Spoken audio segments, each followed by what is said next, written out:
Cuma dengan bernafas, keputusan kamu jadi lebih tepat. Oke, sebelumnya welcome to my channel. Kenalin, aku Jennifer, mahasiswi sarjana psikologi dari FKULM. Dan di video ini aku bakal ngajak kalian untuk belajar psikologi kognitif bareng. Nah, materi kognitif yang akan aku bawain hari ini adalah tentang pengambilan keputusan atau decision making. Apa sih itu? Jadi, decision making adalah proses kognitif atau mental manusia mengenai pemilihan suatu pilihan atau opsi dari beberapa alternatif. Singkatnya adalah kemampuan kita untuk menentukan pilihan atau keputusan terbaik dari beberapa macam pilihan. Nah, contoh sederhananya kayak, pernah nggak sih kalian bingung harus memutuskan beli minuman apa ya dari kulkas supermarket atau harus beli buku yang mana ya dari etalase? Contoh lainnya, kenapa ya bisa ada orang yang memilih untuk menekuni olahraga basket dibandingkan banyaknya cabang olahraga? Atau kenapa sih bisa ada orang yang mau menekuni bidang usaha food and beverage dibandingkan usaha perkantoran? Atau deh, kenapa ya bisa ada banyak nih orang yang mau naik transportasi umum dibandingkan naik transportasi pribadi? Kira-kira kenapa ya? Nah, dalam mengambil keputusan, seseorang itu dipengaruhi oleh beberapa faktor.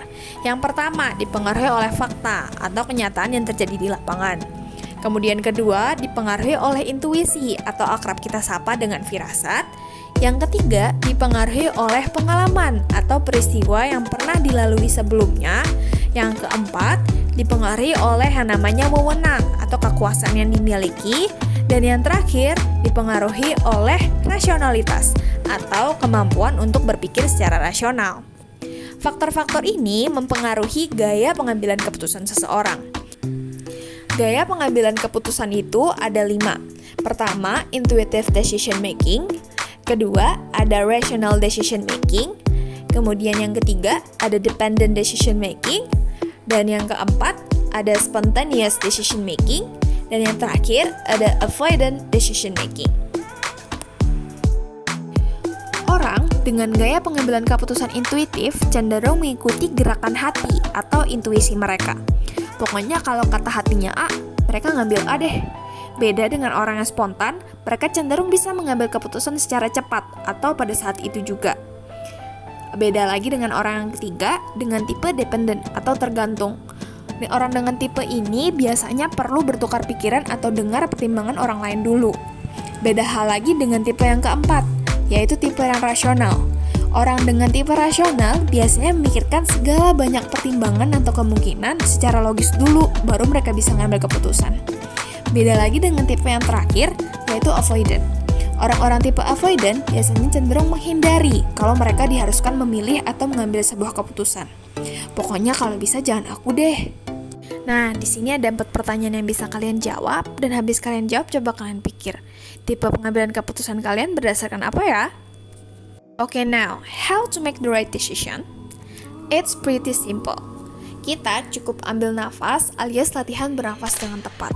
Gimana sih maksudnya? Oke, aku bakal jelasin 2 teknik pernafasan. Yang pertama ada symmetric dan yang kedua ada skewed. Jadi, symmetric pattern itu adalah periode tarik nafas dan buang nafas yang durasinya sama panjang. Jadi, misal kita tarik nafas 5 detik, maka buang nafasnya juga 5 detik. Sedangkan skewed pattern itu periode tarik nafas lebih pendek daripada buang nafas. Jadi misal tarik nafas 5 detik, buang nafasnya 8 detik. Nah Jen, kok bisa sih?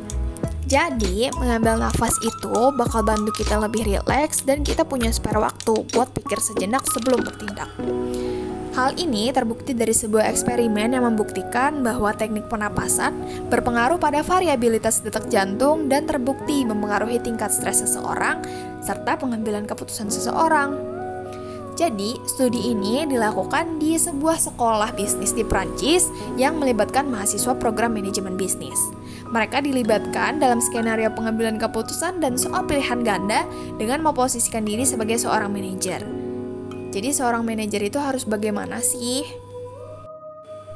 Nah, penelitian ini menemukan bahwa teknik pernapasan membantu dalam tidak ditemukannya peningkatan stres, serta jawaban yang benar mengenai keputusan sebagai seorang manajer yang tepat itu relatif lebih banyak. Buat penelitiannya, kalian bisa lihat di link di bawah ini ya. Oke, sekian penjelasan aku tentang materi decision making di video kali ini. Semoga bermanfaat. Jangan lupa like and share. Thanks for watching.